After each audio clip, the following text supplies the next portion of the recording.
السلام علیکم ورحمۃ اللہ۔ سورہ نساء مدنی صورت، چھٹے سپارے کا چوتھا رکوع، آیت نمبر 176۔ اعوذ باللہ من الشیطان الرجیم، بسم اللہ الرحمن الرحیم۔ یستفتونک قل اللہ یفتیکم فی الکلالہ ان امرؤ ہلک لیس لہ ولد ولہ اخت فلہا نصف ما ترک وہو یرثها ان لم یکن لہا ولد فإن كانت اثنتین فلہما الثلثان مما ترک وإن كانوا إخوة رجالا ونساء فللذکر مثل حظ الأنثیین یبین اللہ لکم ان تضلوا واللہ بکل شیء علیم۔ لوگ آپ سے کلالہ کے متعلق فتویٰ پوچھتے ہیں، آپ ان سے کہیے کہ اللہ تمہیں اس بارے میں یہ فتویٰ دیتا ہے کہ اگر کوئی شخص لا ولد مر جائے اور اس کی ایک بہن ہی ہو تو اسے ترکے کا نصف ملے گا، اور اگر کلالہ عورت ہو یعنی لا ولد ہو تو اس کا بھائی اس کا وارث ہوگا، اور اگر بہنیں دو ہوں تو ان کو ترکے کا 2/3 ملے گا، اور کئی بہن بھائی یعنی مرد اور عورتیں ملے جلے ہوں تو مرد کو 2 عورتوں کے برابر حصہ ملے گا۔ اللہ تمہارے لیے یہ وضاحت اس لیے کرتا ہے کہ تم بھٹکتے نہ پھرو، اور اللہ ہر چیز کو جاننے والا ہے۔ جی، یہ آیت آپ صلی اللہ علیہ وسلم کی زندگی کے آخری ایام میں نازل ہوئی، جس وقت سورہ نساء مکمل ہو چکی تھی۔ اس میں کلالہ کی میراث کے ایک دوسرے پہلو کا ذکر ہے جس کے متعلق صحابہ کرام نے آپ سے استفسار کیا تھا۔ چونکہ کلالہ کی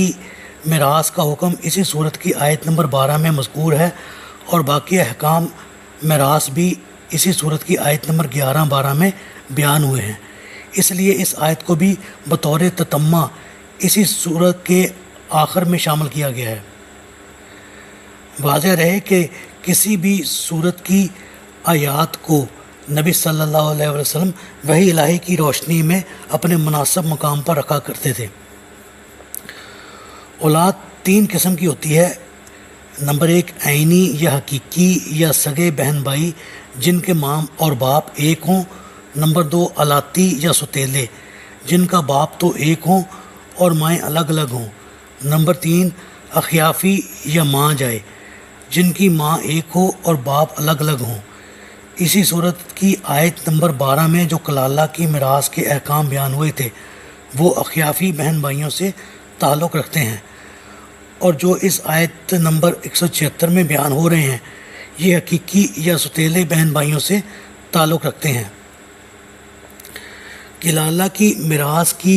تقسیم میں 2 باتوں کو ملحوظ رکھنا ضروری ہے۔ ایک یہ کہ اگر کلالہ کے حقیقی بہن بھائی بھی موجود ہوں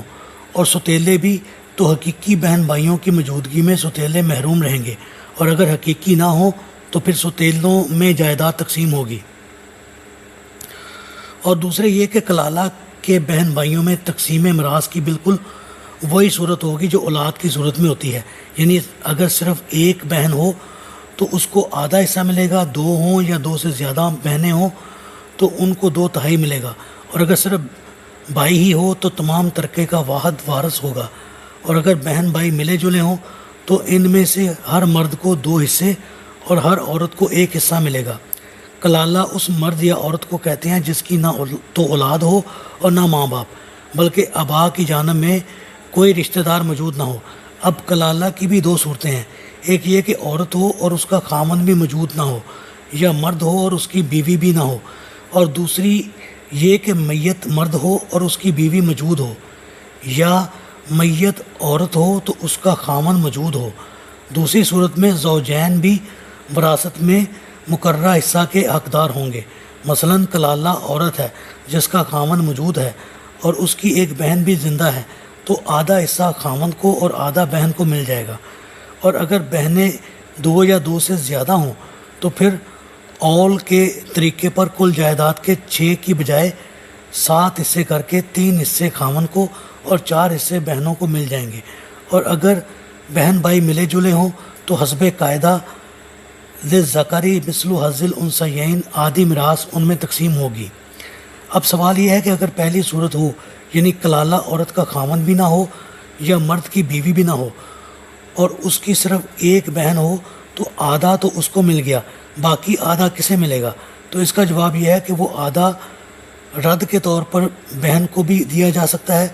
اور ذوی الارحام یعنی ایسے رشتہ دار جو ذوی الفروض ہوں اور نا عصبہ یعنی دور کے رشتہ داروں، مثلا ماموں پھوپھی وغیرہ،